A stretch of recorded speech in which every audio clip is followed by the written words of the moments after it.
साधु किसी के सवाल का जवाब दे रहे थे, लेकिन नेता को इस बात पे गुस्सा आ गया।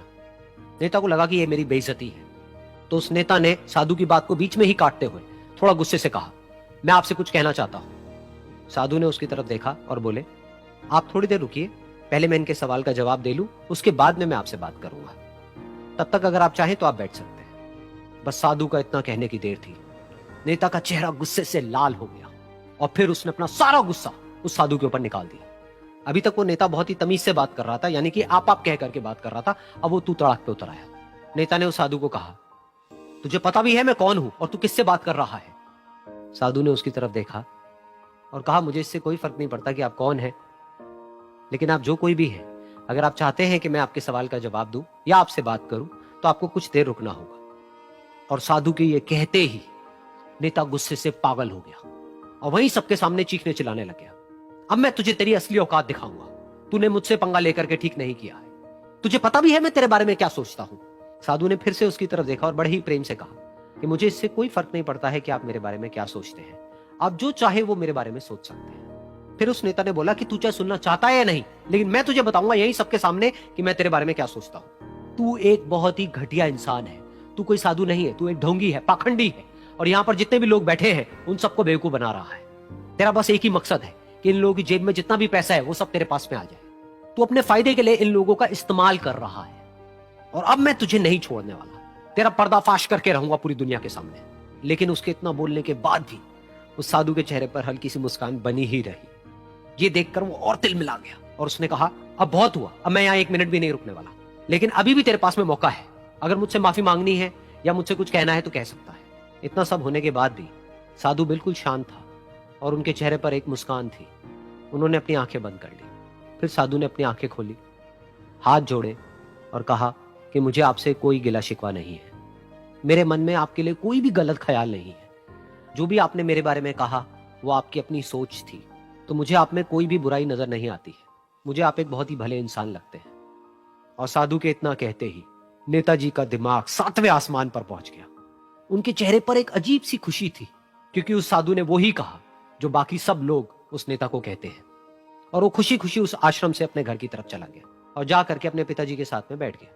उसके पिताजी की आंखें बंद थी और वो ध्यान में थे। पूरी जिंदगी उन्होंने सिर्फ लोगों की सेवा करी और बदले में कुछ भी एक्सपेक्ट नहीं किया। तो थोड़ी देर बाद जब उन्होंने अपनी आंखें खोली और देखा अपने बेटे को अपने साथ बैठे हुए, तो उनके बेटे के चेहरे पर आज एक अजीब सी खुशी थी जो आज से पहले उन्होंने कभी नहीं देखी थी। फिर उसने एक एक करके सब कुछ बताया कि आज क्या हुआ, किस तरह से वो आश्रम गया, वहां पर क्या हुआ, उसने क्या कहा, उन्होंने क्या कहा।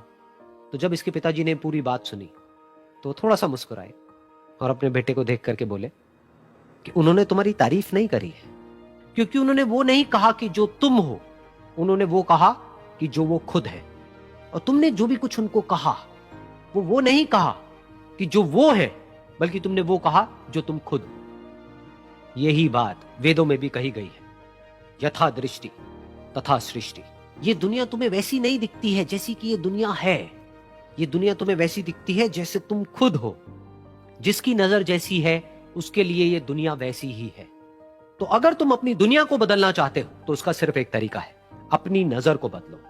इस दुनिया में बहुत सी भाषाएं बोली जाती है। इन सारी भाषाओं में सबसे मीठी भाषा होती है मतलब की भाषा। अगर आपसे कोई बहुत मीठा बोलने लगा ना, समझिए कि कहीं ना कहीं मतलब छुपा है। मतलब की भाषा बहुत होगी यहाँ पे, लेकिन ये जुबान जो है ना आजकल बहुत खतरनाक हो गया।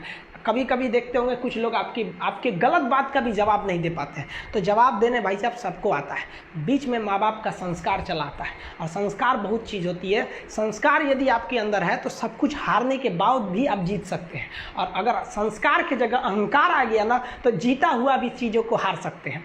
कमज़ोर व्यक्ति ही दूसरे काम का बदला लेता है, लेकिन जो ताकतवर होता है वो माफ़ कर देता है। लेकिन जो बुद्धिमान व्यक्ति होता है वो इग्नोर कर देता है, नज़रअंदाज कर देता है और बच के निकल जाता है। क्योंकि अगर कोई व्यक्ति आपको पहली बार धोखा दिया तो इसमें उस व्यक्ति का गलती है, लेकिन वही व्यक्ति अगर दोबारा धोखा दिया तो इसमें आपकी गलती है। सबसे समझदार होके चलिए और मिजाज में कुछ सख्ती भी रखिए। लोग पी जाते, अगर समंदर खारा नहीं होता तो थोड़ा सा सख्ती भी बना के रखना चाहिए। इस दुनिया के कुछ दस्तूर हैं, आप किसी के लिए कितनी भी भलाई कर दे वो याद नहीं रखेगा, ये दुनिया का दस्तूर है। और आपकी गलती को कोई भूलेगा भी नहीं, इसे आप बुरा नहीं मानिए, ये दुनिया का दस्तूर है, इसे आप चेंज नहीं कर सकते। जैसे सूरज पूरब से निकलता है वैसे ही ये चीज़ें होंगी।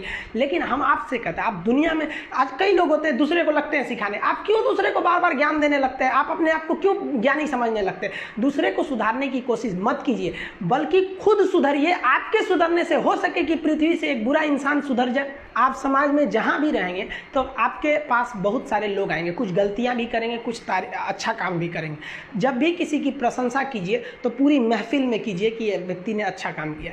लेकिन अगर किसी की शिकायत या उसकी आलोचना करना है, उसे डांटना है, तो उसे अकेले में समझाइए। और डांटने के बाद उसमें इस तरह से कर दीजिए, उसमें प्रशंसा मिला दीजिए। कोई गलती कर दिया, मान लीजिए आपका छोटा भाई नहीं पढ़ाई किया, गलत कम नंबर लाया, तो उसे डांटिए कि, लेकिन अकेले में डांटिए कि इतना कम नंबर क्यों लाया। फिर उसे उसी में एक पॉजिटिवनेस जोड़ दीजिए, तुम्हारे में इतना मेहनत है, हम इसलिए डांट रहे हैं कि तुम कर सकते थे लेकिन क्यों नहीं किए। मतलब आप केवल इसे निगेटिव मत बोलते रहिए। और किसी भी रिश्ते को अगर बिगाड़ना है ना, चाहे कितना भी गहरा रिश्ता क्यों ना हो, उसकी कमियों को डेली कोंचते रहिए। तुम ये किया, तुम ये किया, तुम ये किया। यार दुनिया का कोई रिश्ता चौपट हो जाएगा, गलतियाँ सबसे हो जाती हैं, लेकिन दोबारा गलती नहीं होना चाहिए। जब भी किसी की आलोचना करिए तो उसमें एक छोटी सी प्रशंसा जोड़कर ही उस आलोचना को खत्म कीजिए कि शुरुआत तो डांटने से किए थे, बाद में उसका हौसला बढ़ा के हंसी मजाक में उसे निकाल दीजिए। बीच बीच में उसे फिर एहसास दिलाइए, लेकिन बार बार कमियों को नहीं गिनाना।